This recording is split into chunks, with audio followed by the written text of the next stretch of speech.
Shabbat shalom, everyone. Shabbat shalom.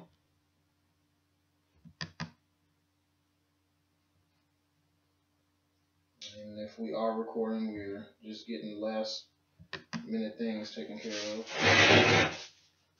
Shabbat shalom again, everyone. Shabbat shalom to the 12 tribes of Israel and to the strangers that grafted in, adopted ones among us. I greet you in the matchless name of Yehoshua HaMashiach. And we are going to go ahead and get started with a quick word of prayer. Dear Abiyah, we thank you for another Shabbat. We thank you for your word. We thank you for your rebuke and your reproof. We thank you for your love and your caring for us. We pray, Father, as we go through this word, that it will touch us. It will show the things we need to change in our lives, Father, that we will meditate on your word day and night, and that we will learn how to please you. And we also cast down and bind all strongholds that try to come against this message, also that try to come against your people and those that are righteous. In your precious set apart name, we do pray and give thanks. In Yehoshua HaMashiach's set apart name, it is so. We are going a little bit later, broadcasting a little bit later than before because we were having some technical difficulties. I wanted to still make sure we get this word out live for all the members that were not able to be here presently in body. So without further ado, we're going to go ahead and get started. And as you can see, the title is Peace, as in P-E-A-C-E, versus Peace, P-I-E-C-E. And the main scripture that we're going to be coming out of today is actually Philippians or Philippians chapter 4. We're going to just read the first 9 verses. And I'll go ahead and read. So then, my brothers, beloved and longed for, my joy and crown, stand firm in the Master, beloved. I appeal to Yediah, and I appeal to Syntyche to be of the same mind in the Master. And I also ask you, true companion, help these women who labored with me in the good news, with Clowns also, and the rest of my fellow workers whose names are in the book of life. Rejoice in Yahweh always. Again, I say, rejoice. Let your gentleness be known to all men. The Master is near. Do not worry at all, but in every matter by prayer and petition, with thanksgiving, let your requests be made known to Elohim. And the peace of Elohim, which surpasses all understanding, shall guard your hearts and minds through Messiah Yehoshua. For the rest, brothers, whatever is true, whatever is noble, whatever is righteous, whatever is clean, whatever is lovely, whatever is of good report, if there is any uprightness, and if there is any praise, think on these. And what you have learned and received and heard and saw in me, practice these, and the Elohim of peace shall be with you. Hallelujah. We look at the Malach, or messenger, or apostle Shaul was speaking these words. And actually, while we're there, let's go over to chapter 2, starting at the first verse, because this is all dealing with peace. If then there is any encouragement in Mashiach, if any comfort of love, in any fellowship of spirit, if any affection and compassion, make my joy complete by being of the same mind, having the same love, one in being and of purpose, doing none at all through selfishness or self-conceit, but in humility consider others better than yourselves. Each one should look out not only for his own interest, but also for the interest of others. But let this mind be in you, which was also in Mashiach Yehoshua, who being in the form of Elohim did not regard equality with Elohim a matter to be grasped, but emptied himself, taking the form of a servant, and came to be in the likeness of men. And you can go and look at that further, read the whole chapter. I always tell you to read the whole chapter of whatever verses we're coming out of. But now getting to peace versus peace. All of us that are Hebrew, Ibri, Eve, whatever you want to call yourself, you're chosen, the Negro / Israelite. We always look at the word peace as just being shalom. We know shalom. What do we always say? Shalom, shalom, Cody. Shalom, brother. Shalom, sister. Shalom, whatever the person's name is. Because we know that that's a representation of the word peace. And what does shalom mean? Shalom means peace. It means safe. It means well-being. It means health. So we're always saying, get your shalom. Shalom, brother, because I'm wanting you to be in good health. I'm wanting you to be well. I care about your well-being. But there's also 2 other transliterations of the word peace in Hebrew ever. And there's a whole bunch of them, but I'm only giving 2 more. And one of them is damam. Damam, D-A-M-A-M. Damam. And that means quiet, be still, be silent, cease, cut down. And the other word is hasah, and that is H-A-C-A-H. Hasah. H-A-C-A-H. And what that means, and I like that it means hush. Be silent. Hold your peace. Hold your tongue. And I remember in organized religion, there was always a song, hush, hush, somebody's calling my name. And when you think about that, even in that song, what they're really saying is be at peace. Be at peace. And you know that you're at peace when you can hush. You can close your mouth. We look at it in James chapter 3. What did it talk about? It talked about the tongue, right? And what the tongue will do. The tongue will get you in trouble. And so what it's saying, you have to learn to control your tongue. What do you say? Be slow to speak, but be quick to hear. Quick to get understanding. Don't be quick to anger. Don't be quick to wrath. And when you are quick to be angry, when you just spout off at the mouth right away, you don't have peace because you don't have well-being. You know, you look throughout the scriptures when they were greeting each other, say, I pray that you are what? In good health, which means I pray that you're in shalom. I pray that you are in what? In peace. Not only does having peace mean just being safe and being well, being in good health, and that's in all facets, as spiritually, as well as physically, as well as mentally. I want you to have peace. I want you to be well. I want you to be in health, but I also want you to have the peace that helps you to quiet yourself. That's what the scriptures say. You need to be able to be quiet within yourself. What do you think meditation is when he says meditate on his word day and night? That means I'm being quiet. I'm quieting myself. I'm quieting my spirit. I'm quieting my will. I'm silencing all those things. I'm silencing the flesh. No, subdue yourself. You bring it under subjection. You lock that thing up. You arrest it. Arrest that development of the flesh so that it doesn't cause you to not have peace. It causes you to do everything else to be peaceful. You can tell people that are inhabited because you can't get possessed by demonic presences or forces. You are inhabited means you give up the lease to the deed of this temple and allow those things to run rampant and do what they want in this house or this temple, this meat suit that you lease for the time that you're here. And the thing is, one of the things that shows a person that's inhabited a lot of times is they're restless. They never get any rest. They never have any peace. They're always just moving around. They never take the time to just be quiet within themselves, or they show the quietness and stillness and silence outside where everybody else sees. Always doing stuff. Never find rest. That goes to show that a lot of times they don't have peace. They don't have peace. And what do you say? I want you to have shalom. And not just have shalom, but in the focal verse for chapter 4 in Philippians is, don't worry at all, but in every matter by prayer and petition, with thanksgiving, let your requests be made known to Elohim. That's verse 6. Then verse 7. And the peace of Elohim, which passes or surpasses all understanding, in King Jimmy says, will guard your heart and mind. Guarding means protecting, means holding, means keeping. So when you look at all the things bad can be going on all around you, and you have that peace, that well-being within yourself, within your spirit, within your soul, you have that calmness to where you can be quiet. You have what we call quiet resolve. I know everything that's going on around me. I can see it. I'm not oblivious to it. I'm not acting like everything is beautiful on the outside, but everything is beautiful with me. I'm able to say, as the songwriter said, it is well with my soul. That's when I know that I have peace. That's when I know that I have shalom. I have Damam. I have Hasar. That's when I know. Because I'm trusting in Yah. I'm trusting in his plan and his will for my life. You know, when we look at the first few verses in chapter 4 of Philippians, there was an issue. He started out with the greetings. So then, my brothers, beloved and long for my joint crown, stand firm in the master beloved. You're able to have peace when you're standing firm in Yahweh. Next, we realized there was an issue where there was no peace.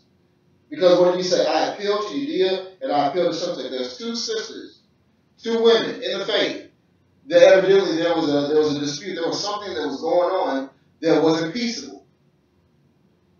How do we know? Because if it wasn't some big thing, then Shaul never would have had to address it. So the fact that he addressed it shows that there was some things that weren't peaceable within the fellowship. We look at organized religion. We look at those of us that are awakened to who our true heritage is, which is Israel.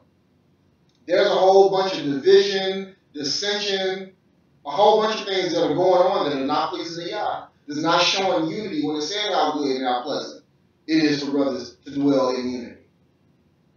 Because the fact is, there's one thing that differentiates unite and untie, because it's the same letters, but it depends on where you put the I that decides whether you're going to have the word unite or you're going to have the word untie. So where do I fit in where I'm at? Where do I fit in my home? Where do I fit on my job, my career? Where do I fit amongst my friends? Where do I fit in my congregation or my assembly? Am I the I that wants to untie it? Or am I the I that wants to unite? When I'm united, I have peace. I have the well-being. I have the health. I have, quote unquote, shalom. When I am where I'm supposed to be, I am in my rightful place, then I can be Damam or Hassal. I can be quiet in spirit. I can be silent because I trust where I'm at. I trust the people that I'm with. I got peace. I'm not restless. But these two sisters, no peace. So much that Shaul had to say, sisters, I want y'all to get it right. Y'all were with me. You guys did good work. But right now you're not at peace.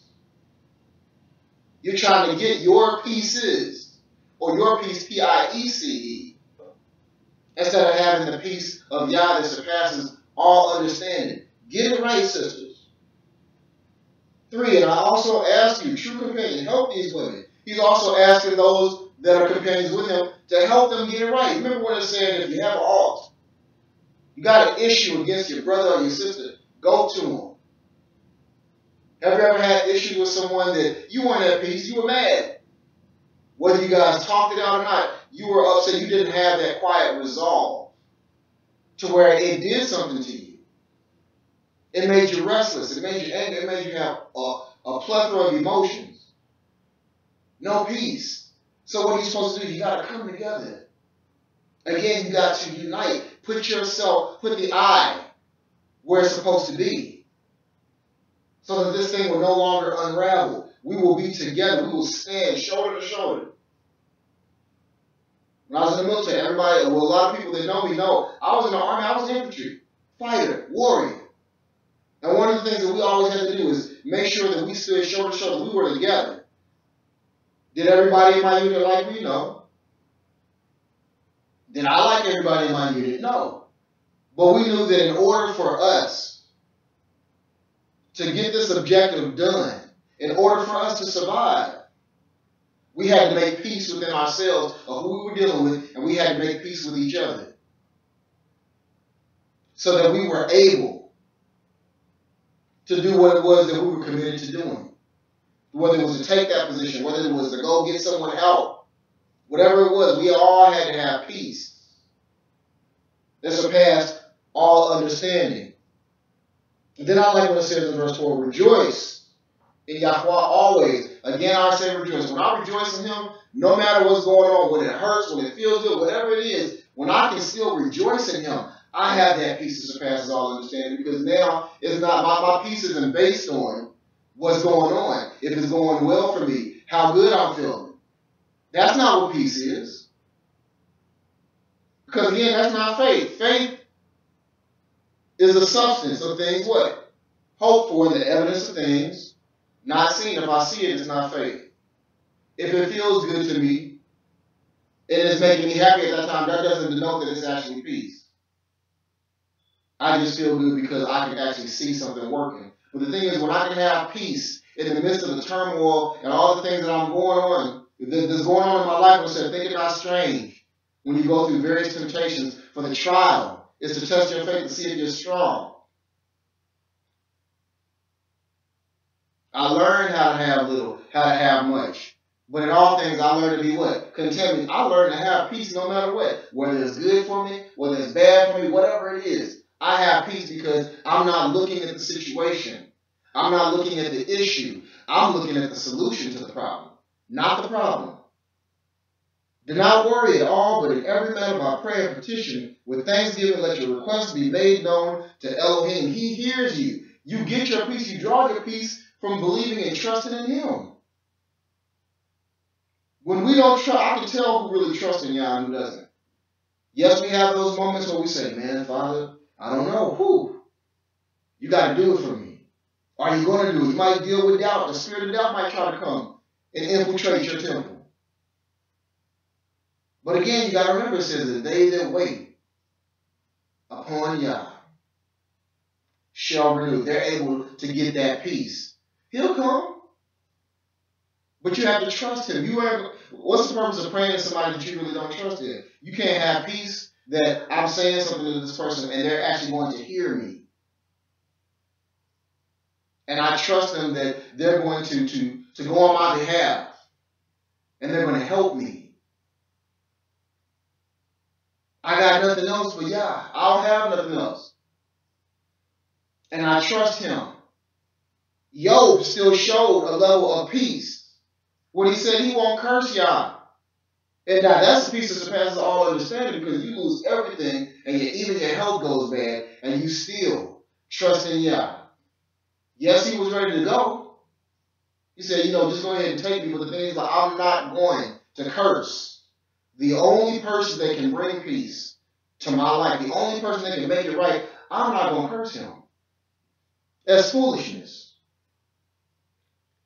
You look at when Yisro was told in Exodus or Shemot, the 14th chapter, verse 13, as well as when Yehuda, the southern kingdom, and the holy city Jerusalem, they were told in 2 Chronicles 20:17, what did it say? Stand still and see the salvation of Yahweh. They were being told to show peace, as in Damar and Hassar, and I earlier gave you guys for those definitions for peace, transliterations for peace, excuse me. And stand still, be quiet, hush, trust me. Didn't we just get done talking about trust? Trust me is what he said. Stand and see the salvation. What is salvation to the Hebrew mind, to the Hebrew person? Freedom, deliverance. Deliverance, freedom. And that freedom came through who? Yah, but he said, just be at peace. Let me do what I do. Can I do my job now? Is what he says to us. Have you ever said that to somebody? Somebody looked like they knew what they were doing, but you could tell they didn't. They didn't have the skill set. They didn't have the mind, the mentality to want to do it. And he knew that if they did it on their own, they would mess it up. So he said, you know what? Hold on. Let me step back a little bit. I got this. I got you.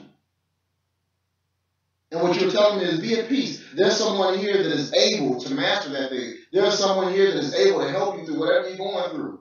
I know you're crying. I know it hurts. I know you're afraid. I know you're wondering. You're doubting if you're going to get out of this. If you're going to get out of this thing alive. If you're going to get out of this thing somewhat together. Just stand still. Just be quiet. Sometimes you don't even have to say nothing. Sometimes you just say that your spirit groans, what the scripture said. Our spirit groans because sometimes we don't know what to say. Just be quiet and just have that resolve to say, I know he's going to do it. You've got to do it because I can't do it. No one else can do this but you. I'm putting all my trust. I'm looking to have that actual peace. P-E-A-C-E. To the point I get so much peace that I'm looking, I'm like, man, in times past, this thing would have made me lose my mind. The very thing I'm dealing with, somebody's in the mental institution right now for. The very thing that I'm dealing with, somebody just blew their brains out. Somebody's popping pills. Somebody's drinking the bottle. Somebody's fornicating to try to sex it away. But I'm going through this with a resolve. I got my second wind, and I'm looking, I'm like, glory to Yah. I'm all right. I got peace. lose my job, and I don't know how I'm going to make it with all my finances, how I'm going to feed my family, all those other different things, but yet I have peace that surpasses all of my understanding, because y'all understand it, but it goes beyond my understanding. That's peace. The peace that Shaul wanted those two sisters to have. Going over to chapter 2 when we read that earlier. Verse 2, make my joy complete by being of the same mind, having the same love, one in being and of purpose. Then further down what we're told, let this mind be in you. In verse 5, which was also in Yahushua HaMashiach. Peace.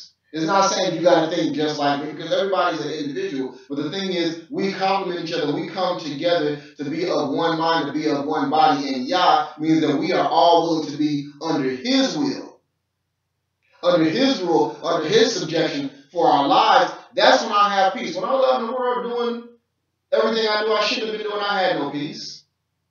I was restless. I knew I should have been in the streets. I knew I should have been fornicating. I knew I should have been doing all the different things that I was doing. And it didn't bring me peace. The more I did it, the worse it got. Because I was running. I was running from Yah's will for my life. Because I was too busy out there trying to get pieces of what I wanted, instead of getting the peace that He had for me. But when we all become united, and don't you look at Israel, don't look at us, look at our communities.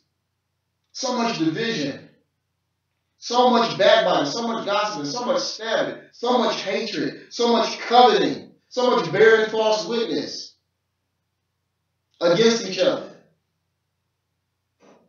We see it in organized religion. For everyone that was brought up in that, you saw that mess there. And then look at even in us being awakened to the fact that we are true Israel. Everybody fighting. Ain't no unity. Everybody wants to be teachers. No one wants to be taught. Everyone wants to talk about Torah without the Spirit. And then others people want to talk about the Spirit, but without Torah. You don't have to do certain things anymore. You don't have to follow law, statutes, and commandments. Those are done away with. Then you have the other ones say, no, you just got to follow the first 5 books. Don't worry about everything else. Don't worry about all this other stuff. And there is no unity. And what did the Mashiach say? A house divided can't stand. Means there can be no peace. No peace. When you're too busy trying to get a peace. And that's what's wrong with a lot of us. Is we're too busy trying to get a peace instead of getting the peace that comes from Him. Is that all right to you? If it's not, I really don't care. We got to talk the real thing. What was Yehoshua offering in Matthew 11:28 through 30? He was offering peace. What brings peace? I'm glad you asked, Amore. What brings peace, first off, is justification through faith in Yahushua HaMashiach. And you can find that in Romans 5:1. So those of you that say that the Mashiach is a white man's God, that's something that the Gentiles made up. For those of you Hebrews that still want to say that the renewed covenant side is false, is wrong, is witchcraft, look at your life. And be honest with yourself. How much peace do you really have? Because what you're doing is you're trying to get your justification basically through your works. Through you saying, well, I'm following what Torah says. And when you really look at your life, you're not. Before we even get to the 613 laws, statutes, and commandments, and statutes and all the other stuff that he's talking about, let's look at the first 10 wedding vows. The 10 wedding vows he gave that you might know as the commandments. The majority of us have broken half, if not all of those commandments and wedding vows in the same day. So while you're browbeating everyone else and telling them to follow the thing, you be just like the Pharisees. Yes, we're supposed to follow his laws. His laws are not grievous. They become grievous when people like you try to take people's peace away. know, but Yah sees and knows everything. And he looks and sees when we're being hypocritical, when we're not doing the very thing that we're trying to make everybody else do. We're not loving. We're not meeting the needs of people. We're not being kind with each other. We're not coming together and trying to squash issues that are going on. No. We're looking to cause division and then blaming everybody else for it. That's not peaceable. Scripture says he wants us to live, be at peace with all men. Be peaceable. There's even scriptures where it's talking about be at peace with your enemy. We won't even be at peace with our brothers, let alone be. We already know what the Gentiles don't get. But we're not at peace with each other. But we blame everybody else for the division. You can't have peace if you don't have Yehoshua HaMashiach. Stop trying to justify yourself. Faith without works is dead, and work without faith is dead. Both come together. Think you're going to work yourself in the Shemayim? Hebrew, please. Who gives peace? First off, Yahweh. Abba Yahweh. And we find this, that he gives you perfect peace.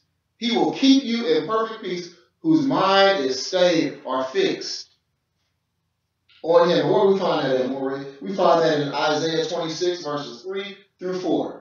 Yeshayahu, for the Hebrew transliteration of that name. He will keep you in perfect peace. Just like when we looked at the peace that surpasses all understanding in verse 7 of chapter 4 of Philippians. He keeps you, not me. Not my works. Not how I'm feeling today. That's not going to keep me in peace. He will. And the only way that happens is what? When my mind is stayed on him. Not anything else. Next, who gives peace? Yehoshua HaMashiach. Because what did he tell us in John 14:27? Yohanan 14:27. Peace I leave with you, and peace I give to you. He didn't say you give it to yourself. He didn't say that the local watering hole gives it to you, that career with all that money that you're looking to get, all that keeps you, all that gives to you. No. Let's look at rich people. They're the ones that's committing suicide when they lose a few thousand or a few $100 billion. And they got money that they'll never be able to spend. That's how much money they have. But what do? A man jumped out a window, 6-story building, because he lost stocks. He lost probably maybe 1 million. Next day the stocks went up and he got 6 million, but he didn't get it because he was dead. No peace. People hang themselves going to hell. The poor people are the ones that's trying to stay alive. It's the rich people that don't have any peace. Oh, I lost this amount of money. I have all this money, but I still don't have what I'm looking for, peace. So what else is there in life? Because what? They're looking at peace out of pieces of different things, trying to piece things together. And thinking that that's going to cut it. It is not. Because as I'll give you, through what the script says, not through my word, through the word, peace is only going to come from Yah. He gives it to you. Then let's look at Isaiah 9:6 when it's talking about who? The Prince of Peace. And who's the Prince of Peace? Again, for you that don't believe in Yehoshua HaMashiach, it's talking about Yehoshua HaMashiach in Yeshayahu 9:6 or Isaiah 9:6. But he ain't in the original covenant side, right? Isaiah, the whole 53rd chapter of Isaiah is talking about who? Yehoshua HaMashiach.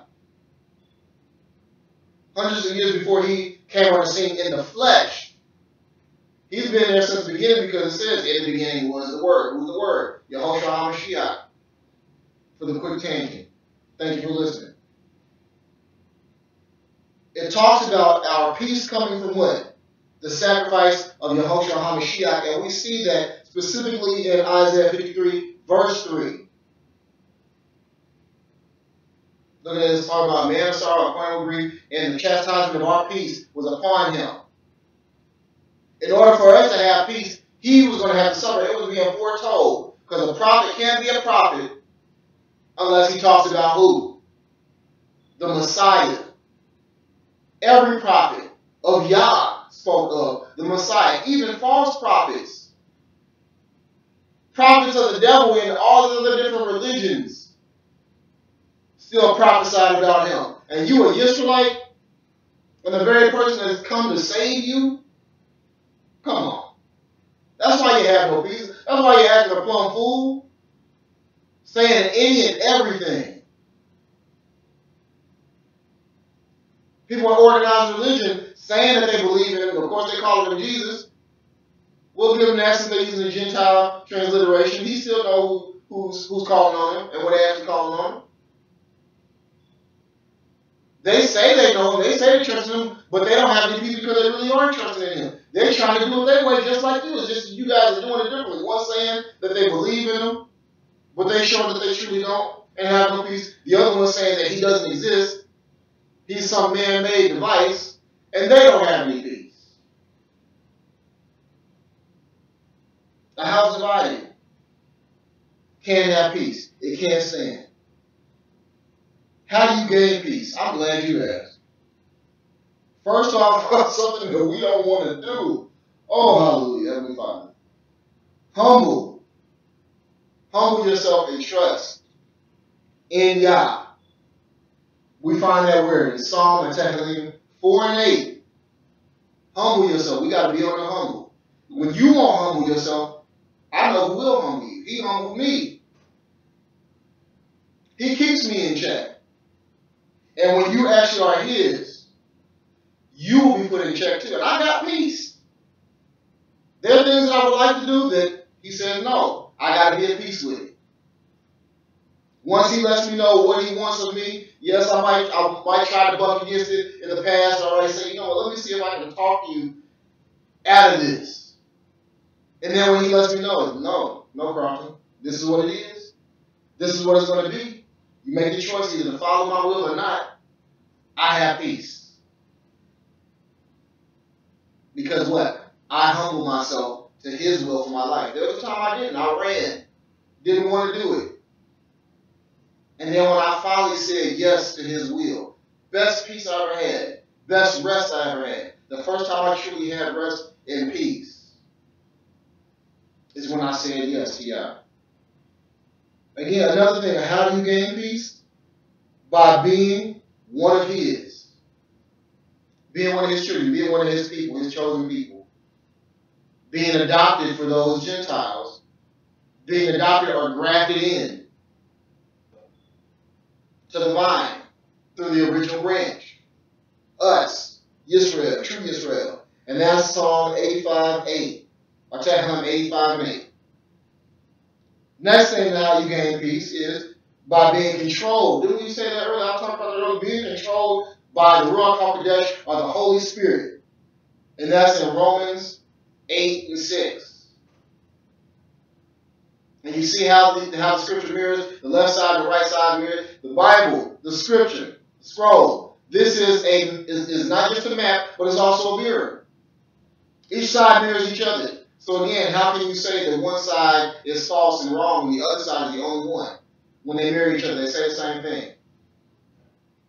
The ones in the renewed covenant side is quoting what the brothers in the original covenant side said. But I digress.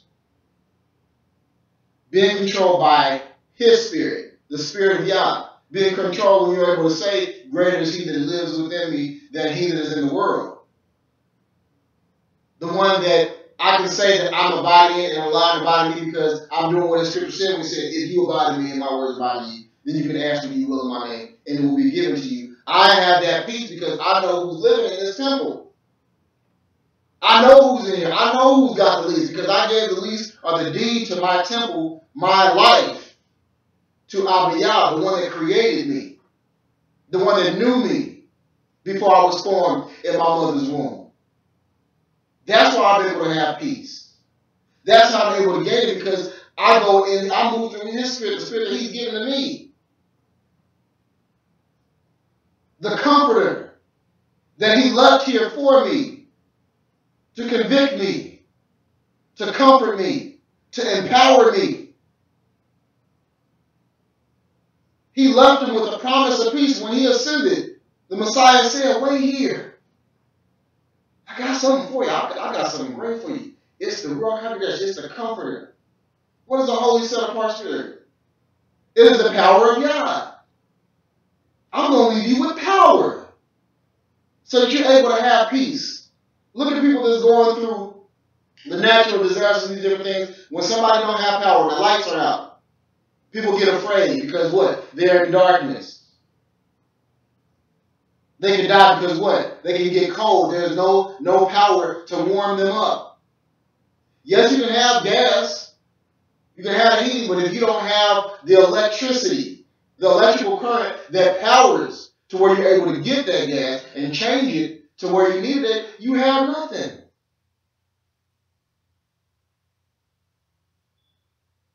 Just like everybody, the rich person having all those things, that's going to be the gas. But they don't have the Ruach HaKodesh. They don't have holy, set-apart spirit. They have no power. And look at what they do in their life. That's why they have no peace. The power that comes through Yah, through his Holy Spirit, his set-apart spirit, that's what helps you to gain peace. And the last one I got here is walking upright, being righteous. And that's in what? Isaiah 57:2. You got to be righteous. The prayers of a righteous man or woman does what? Avail much. It's going to go far. It's going to prevail because there's power in righteousness. There's power in being consecrated. Why do you think the priest had to be consecrated? Us as a nation had to be consecrated when we go before the Father in praise and worship and coming together even on a Shabbat. What do you tell us? Be ye holy for what? I am holy is what his words were. Be righteous because what? I am righteous.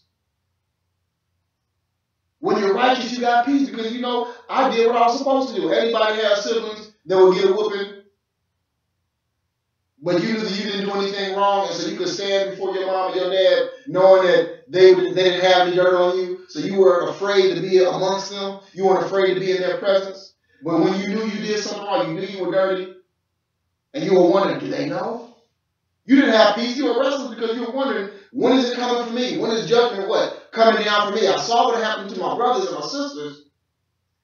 Do they know what I did too? But when you're righteous, and righteous doesn't mean that you're not going to make mistakes. But what did it say? A righteous man did what? Fail. How many times? 7 times. How was he righteous if he fell 7 times? Because what? He got up and made it right. He was able to get peace because what? I know I made a mistake. But I got a contrite heart. I got a broken spirit and a contrite heart. And I'm coming back to you, Abba Yah, and asking you to forgive me of my sins. Forgive me for what I've done against you. Because before I did it to anybody else, I did it against you, Father. Forgive me. And I'm going to do everything I can. That's what true repentance is. Not doing a 360 because you're right back where you started. It's doing a 180. It's saying that I might. There's a possibility. I'm not going to say that I'm going to do the same thing again. But I'm going to do everything I can to keep from doing this. If I end up doing the same thing again, it's not going to be through the same method. But I'm going to do my best. That's what true repentance is. Not, I'm sorry, forgive me. And then go right back out there willfully, habitually, purposely doing the same thing. Not being righteous. Not living a consecrated life. Not being pleasing to Yah. And because of that, no peace. Peace brings healing. Peace revives and peace gives to a repentant people. We just got to talk about repentance. And you see that in Isaiah the 57th chapter, verses 14 through 20. Look at what it talked about those that how they were able to get that peace. How they were able to get that healing. Because there's healing. When you get peace, you got healing. You have a revival within your spirit, within your soul, within yourself. I know who I am. Thank you for not giving me what I deserve. All of us should be down there being barbecued right now, an eternal crisp. playing disco inferno for all eternity. But where are we at? We're up here, getting a chance to make it right with Yah, getting a chance to be able to have the peace that he gives to us if we accept it. Only a fool would decide to go off on the best deal in town that actually will give them everything they need and things that they want and things that they didn't even know they wanted or need. And that won't hurt them, but will give to them, will help them to be better. It would be a fool to pass that up. A person is a fool for passing up buying scratch-off tickets, going to the boat, messing with somebody that they just met just because the person said they like them.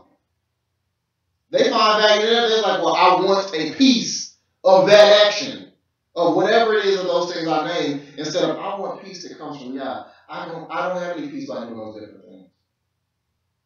By getting myself aligned with things that are not in accordance to Yah. Because what did he say?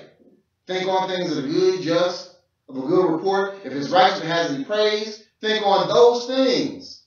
So when we're thinking on the right things, we have peace. When we're thinking on everything else other than what is righteous and what is true and what Yah has for us, we just get in pieces.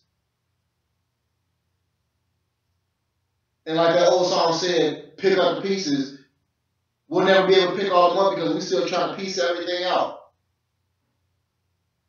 Look at a lot of relationships with men and women. We're too busy trying to piece, or quote unquote, I like to say, my Isha, my wife, we like to say a lot of times, you're trying to do the build a man or build a woman, just like the build a bear. I'm taking pieces of different things, and this is what I want them to look like. And y'all said, that ain't what I have for you. Well, keep on picking up pieces and trying to piece this person together. Try to piece your situation together in life, period. Try to piece yourself together, and you still won't find peace. Because you won't find me. I'm not in pieces, is what he's saying. He said, I'm in peace. And the only way you're going to have shalom, the only way you're going to have Damar, the only way you're going to have Asaf, you got to come to me, baby. You got to humble yourself. You have to come with the contrary. You got to come with a repentant heart. You have to come humbly and come to the only person that can give you what true peace really is. A lot of people don't understand what true peace is. They've never experienced true peace because they've never fully allowed themselves to experience the love of Yah. Those are organizers, you can go to everything they have throughout the week. Be there every Sunday, all that other stuff. And you still don't have peace because what? You have not experienced Him. You've experienced things about Him. You've experienced people, but you didn't experience Him. And those of us that's finally awakened to who we truly are, a lot of them don't have the experience of Yah. You're experiencing His book or telling you how to live, and you ain't even fully experiencing that. You're having a hard enough time really understanding that. Let's say, all you're getting, get understanding. Yes, you can be as knowledgeable as you want. You can speak Hebrew front and back in your sleep. You can write the alphabet. But you still don't have peace because what? You didn't humble yourself. You didn't actually experience your Heavenly Father. You're just reading things about Him and what He likes instead of actually having a relationship with Him. This ain't religion. It's relationship. It's fellowship. It's son and daughtership. You saying you know who your dad is, but you really don't know because you're not actually giving a chance to know Him for yourself. That's why you're not at peace. Even being at peace and knowing who you are, you can't even have peace or rest in that because you really don't know who you came from, which is Him. Oh, hear, oh, Israel, chosen generation. Come on, y'all. Now let's look at who doesn't get peace. I'm glad you asked Moray again. The wicked don't get peace. Isaiah 57, verse 21. False, shameless prophets, leaders, rulers, people that are in positions. When you go to Jeremiah or Jeremiah, and I'm writing all this down, you read that verse, but read the whole chapter and not just read it, but study it, because there's a difference between reading and studying. Had to put that PSA out real quick. Jeremiah, Yahoo 8, verses 11 through 12. Those people are going to end up in a bad way. They're not going to have any peace. And then trying to take the peace from everybody else, saying, here's peace when there is no peace. And ain't that what they did in organized religion? All you got to do is just send your money and do all those different things. Just believe. But you're not showing people how to believe, what true belief looks like. And the same joker that had that issue that last Sunday come back with the same problem, or is even worse. Because you didn't show them how to apply the tools to get that peace. You didn't show them who Yah really is. You showed them who you wanted him to be so that you can get people to come back. So you can get that ego stroke.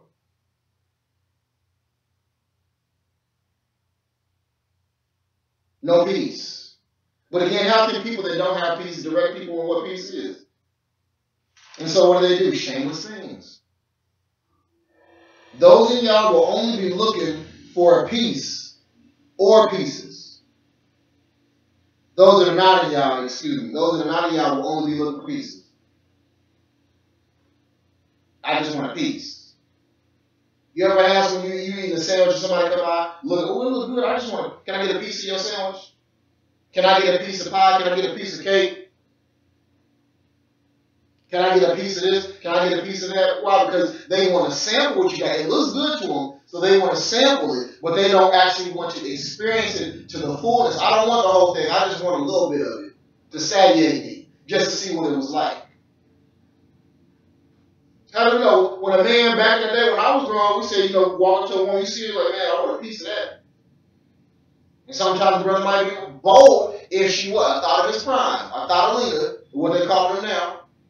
But basically, she was a woman of the day, of the evening, Or he looked at her that way. He didn't see any value in it to where I want the whole thing. I just want a sample. I just want what? A piece. Can I get a piece of that?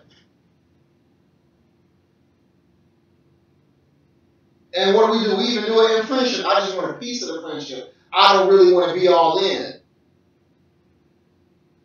I just want a piece of what it's like to be a friend with you.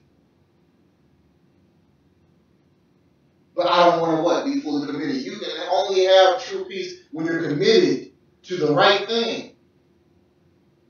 And isn't that sad that we can commit to the wrong thing all day? No problem. Is wicked? Check. I'll commit to it. Is wrong? Check. I'll commit to it. Is rebellion and disobedience to Yahweh's word? Oh, check. Check. I'll commit to it. I'll commit to sin, but I won't commit to righteousness. I'm crying all for him to give me peace. I want peace. But I really don't want his peace. I want pieces of his blessings. I want pieces of what it looks like to roll with him without actually rolling with him. Y'all with me? Now, talking about the word peace, P-I-E-C-E now. In Hebrew, there's two Hebrew words I'm going to use. Is agora. Agora is spelled A-G-O. W-R-A-H. Again, A-G-O, W-R-A-H. Agora. And what that means is something gathered, small. Something gathered and small. The other word for peace, P-I-E-C-E, that we're going to use from Hebrew or Ivri, is badal. Badal, and that's spelled B-A-D-A-L. Just how it sounds, badal. And that's also meaning to divide, separate, sever, and select. So one is saying gathering, something gathered, something small. Then another is basically showing division. Severing is basically just cutting it. Cutting it asunder, cutting it in half. And so one, we're looking at peace as in the peace that surpasses all understanding, like Philippians 4:7 said, something that gives me well-being, something that helps me to be quiet, to hush, to be silent, to stand still and know everything is going to be all right. Then we have pieces, and I want a piece of this. Give me a piece of that. I'm just gathering something small. I'm looking to divide. I'm looking to separate.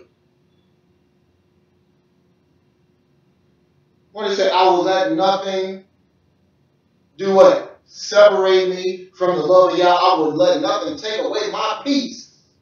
Is what the brother was saying in that scripture. What Yah has brought together, let no man do what? Badal, make it pieces, put it in pieces, put it asunder, cut it up. But that's if Yah brought it together. Yah brought us together as a nation. Why are we cutting each other? Why is there not peace amongst us? Why are we hating on each other? That goes to the question, is Yah in it? Because when Yah is in something, he does things decently and in order, is what the scripture says, right? So if there is no decency, there's no order, there's no obedience to his word, there's no obedience to his will. The question is Yah really in that? Is he in you? Not Gatorade, Yah, is he in you? Is he in your assembly, your congregation? Is he in your home? Is he in your mind? Is he in your spirit? Is he in your soul? Or is Satan? Is the flesh? Is sin? I.e. transgression of the law. When we're getting pieces of sin, we have no peace in Yah. There are other transliterations for peace, as in P-I-E-C-E, but I'm not going to go there because those are good enough. You look them up yourself. I ain't going to do all the work for you. But even then, it's still dealing with portioning out, parting out, giving what? Pieces. And I'm so grateful that Yah doesn't want me to just have little bits and pieces here. When he gives me peace, he gives me everything to the fullness. That's how you're able to have peace, because you have all of him. And if he's willing to give you all of him, you should be able to rest in that and then do what? Give him all of what? You. I'm going to tell you something that you might find funny. When me and my wife were recording, the spouse, don't date. That ain't of the Hebrew mindset. And one of the things I did, we were just laughing and joking around, and I sent her a song. I think I heard it that day. It was Peace of My Love by Aaron Hall. Something just bring back when we were kids. We were teenagers around that time. That was one of the hot songs back then. And so I just sent it to her being funny. Like, I like the song as far as like the music and things like that and the beat. And it was just something to remind us of back in the day, right? You had those reminiscent points.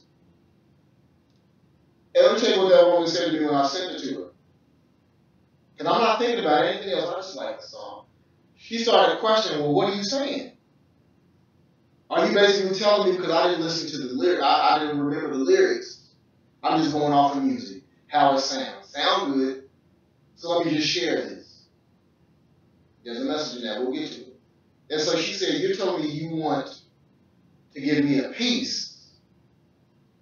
I can have, quote unquote, a piece of your love this way, but the thing is, I can't have all of you. You giving it to other people. I'm not the only one, is what the song was saying. So she wanted, is that what you're saying to me? Are you giving me a message in this song? And then I had to check myself and say, I should have. And from that day on, I made sure anytime I send anything to anybody, which I should have done anyways, but I made sure that before I send something to somebody, they know what it is that I'm saying. I make it clear that they know. If they get something else out of it, on them, not my problem. But I make sure that they know this is what I mean. A piece of my love means just a portion, just a small amount. I just divide this little thing up for you, give you what I think you should have. And when I sent that song, she didn't have peace. I'm talking about a piece of my love. Well, I was talking about, Aaron Hall was talking about a piece of my love in the song. And so she's saying, I can't have peace in that. I can't rest in that. If this dude is telling me that I can only have a piece in him, I don't want that. I can't have peace in that. I don't want to worry about who else might be getting a piece as well. And that's what we do spiritually. We're not cognizant of what we're sending or what we're portraying or what we're giving to everybody. It sounds good to us. We heard somebody say it. They got title of More, Ra'ah, Shepherd, Pastor, Bishop, Dr. Feelgood, whatever you want to call it. And it sounds good to us. So we don't really actually take the time to let it sink in and see what's really being said, what's really being projected through that message. And then we got a whole bunch of people that don't have peace because they look at what we're saying. It's like it's not adding up. This doesn't sound right. So how can I have peace in what you say? How can I have peace in your Elohim, your Abiyah that you trying to tell me is this and that and all the plans that he has for me, but the message that you're giving to me is not adding up. It's not helping me. It's hurting me. It's making me question. And what people usually want to do, they just want to find everything wrong with you just so they don't have to trust in the person that you're talking to about anyway, which is Abiyah, because what? Don't want to do right. They want to what? Get pieces and think they're going to find peace in the pieces. But as I stated earlier, you can pick up the pieces and still have no peace. Still not have a full picture. Because again, you don't have Yah. You think you're going to be able to get away with giving Yah a piece of your love? No, sir, no, ma'am. You think you're going to be able to get away with giving your brothers and sisters whom you see every day a piece of your love and say that I'm going to give Abiyah all of it? Again, no, sir. No, ma'am. Peace that surpasses all understanding in him versus pieces of what you want. That's what this is about. Do I want to be at peace? Do I want to be at peace in my mind, my soul, and my spirit? Do I want to be at peace with Yah to where I know that I'm a friend of Yah, I'm an heir with Yehoshua HaMashiach, I can say that I have sonship or daughtership? That I can have peace saying that Yah is my dad, and I know he is. And I have to worry about him giving me the rebuttal saying, no, your father the devil. Those that said, didn't we do all this stuff in your name? Didn't we cast out demons? Didn't we heal the sick? Didn't we do all these different things? You weren't prophesying, you was prophesying. But that person that you prophesied to, Yah was faithful and just to help them.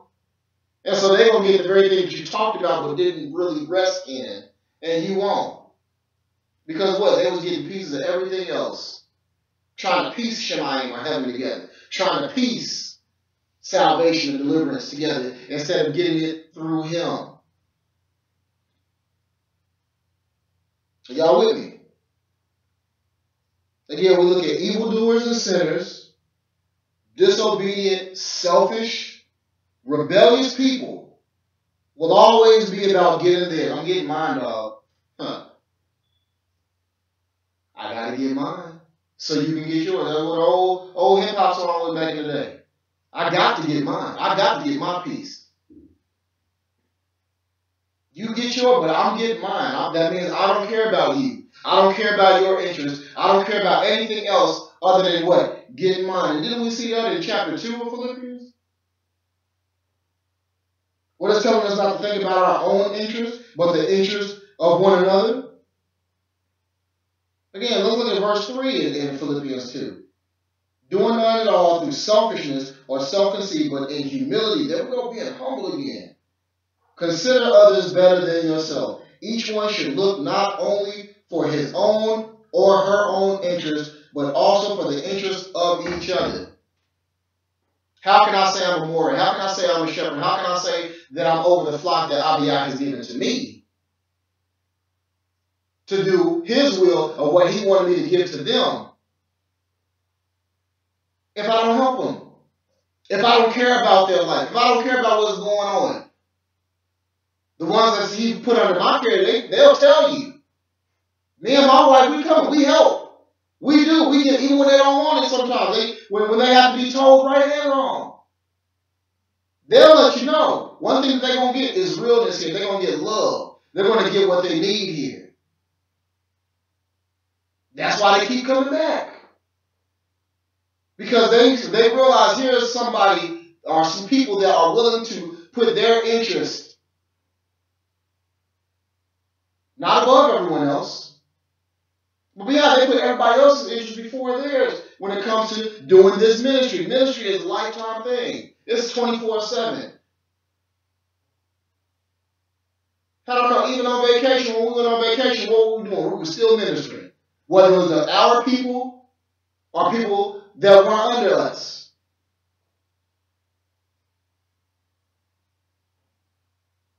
At first, I didn't have peace in doing it. I said, why am I doing somebody else's job? I'm ministering to people that aren't mine. But then the Father gave me my act right. And I got peace and I was silent. I said, you know what, Father, you're right. This is for everyone. Freely I give to you is what Yehoshua HaMashiach told the disciples, his taught ones. So freely you do what? Give. This ain't mine to decide who I piece it out to. This is his that he gave to me. And I'm entrusted to do what he told me. You are entrusted to do what he told you with it. And when you get that resolve, when you stop being selfish, when you can be like the Mashiach and say, not my will, but your will be done. Then, my friends, family, you know that you have got peace. You are on the road to the peace that surpasses all understanding. I don't have to understand why it's happening or why I'm going through this. I just know that I'm not going through it by myself. Yah's with me. The son said what? I'm a friend that sticks closer. The brother. Nobody's going to get closer to you than me if you get close to me.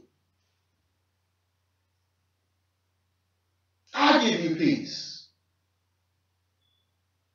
What it said, come unto me, all you that are heavy laden and heavy burdened. I will give you rest. Not you, not the pieces that you try to put together. You'll never get rest. I, is what he said, will give you rest. Take my yoke, means take my covenant, be linked with me. Don't mean I'm just going to yoke you up. I'm going to be yoked with you on the other side, walking with you, showing you how we're going to do this thing. This is how you apply it. The problem with a lot of organized religions or churches, since that's what they're going under, as well as us that are knowing who we truly are with congregations and assemblies, one of the number one problems is nobody shows them how this is applicable. We don't make this applicable. We make it words. We make it saying, well, that's what the Gentiles do, make it words and some good sayings. And then the rest of us, we just make it, you better do this or else I'm going to say something bad about you. We don't show people how to live it. But again, you can't show somebody how to live it if you haven't lived it. If you haven't applied it. We got to get to the point where we can show people. I want as many people around me to be able to have the peace that surpasses all understanding. And the only way they're going to get that is for me to give them Yehoshua HaMashiach, for me to give them Abba Yah. For them to be empowered through the Ruach HaKodesh. That's the only way they're going to get it. How can they hear? Without a preacher. How can he preach unless he's been sent?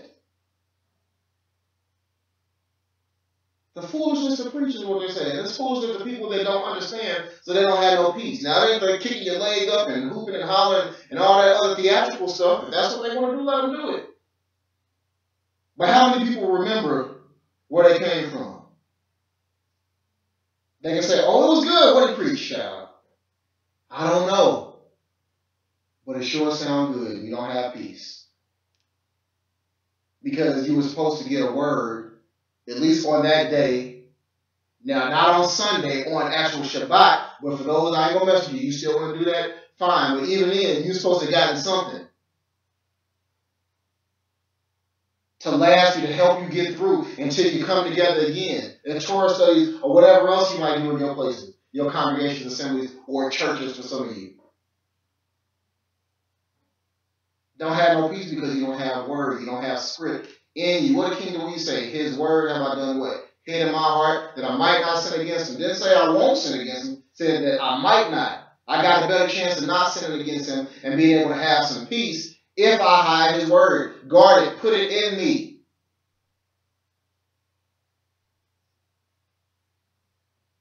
What happened when He got a peace. He took another man's peace. Took another man's peace in P-I-E-C-E with Bathsheba. What happened? He lost his peace. To where what? His peace, P-E-A-C-E. To where what? He had this man come back from the front lines to try to get him to get a peace from his wife. And then when he did, he showed more resolve, more righteousness than his own king. What did the king do? He said, well, I now got to take his life. And then the king still had no peace. To where it even went even further, where he lost his child with the woman that he committed sin with. All because he was too busy thinking about getting his peace instead of having the peace that comes from Yah. Every time we go outside of Yah's peace and get us a peace or try to get pieces, we always end up losing our peace.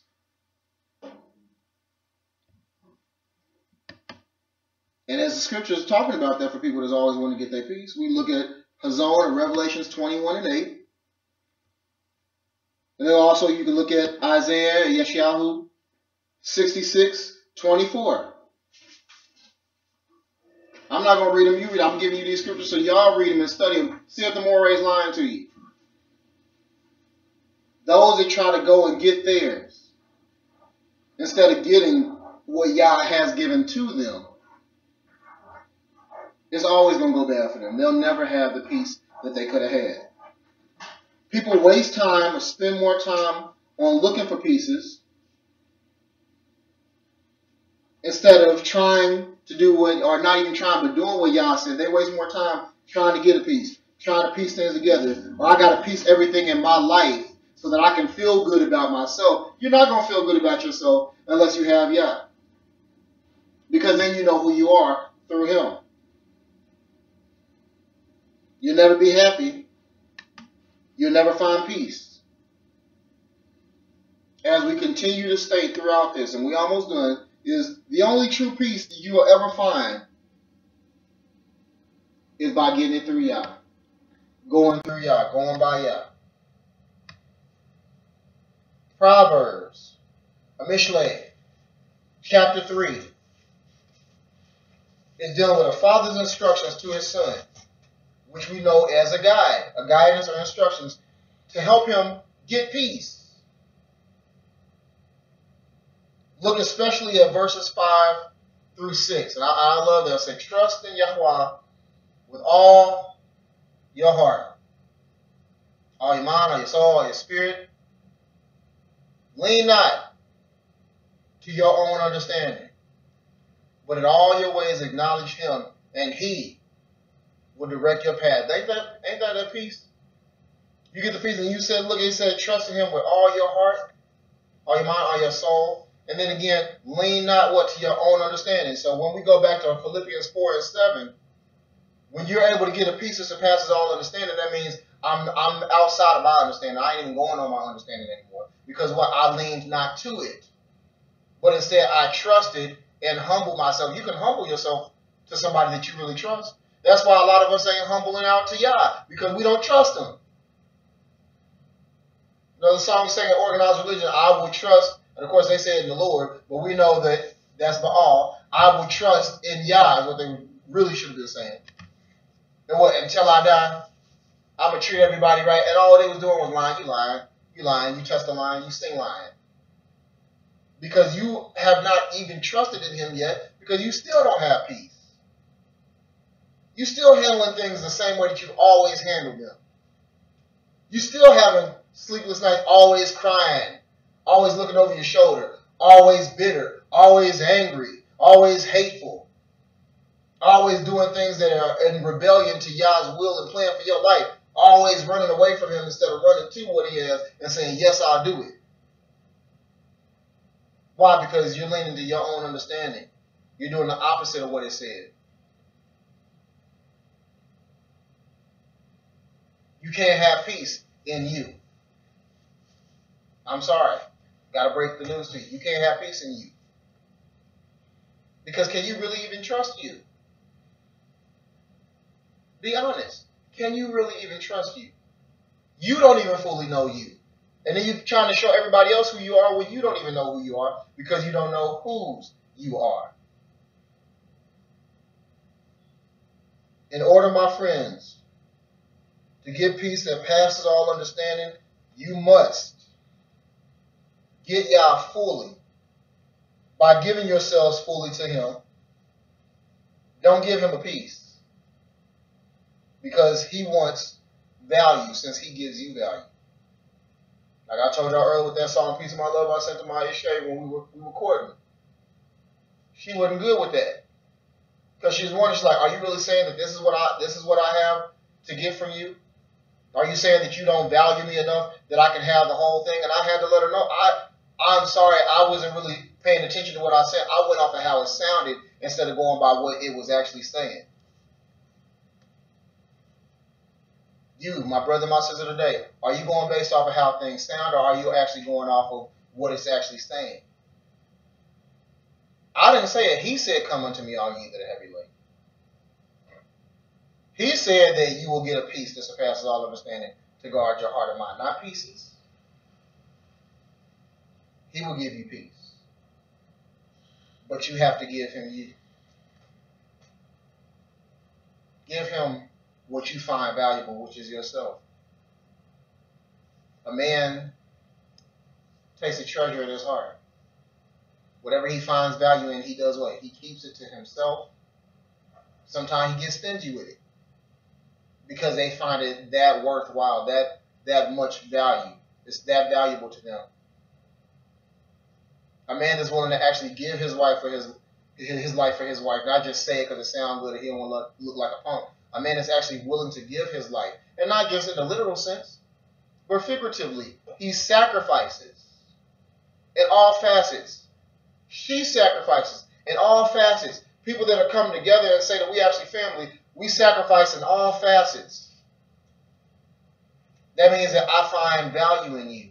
You're valuable to me. I truly love you. That I would lay down whatever I had to for you. Just like the Yahushua HaMashiach did for us. What do you say? There is no greater love than for a man to do what? Sacrifice, give his life for his brothers. I rest my case. Peace versus pieces. What do you have? Do you have the peace that surpasses all understanding? Or do you just have a bunch of broken, fragmented pieces? Shalom.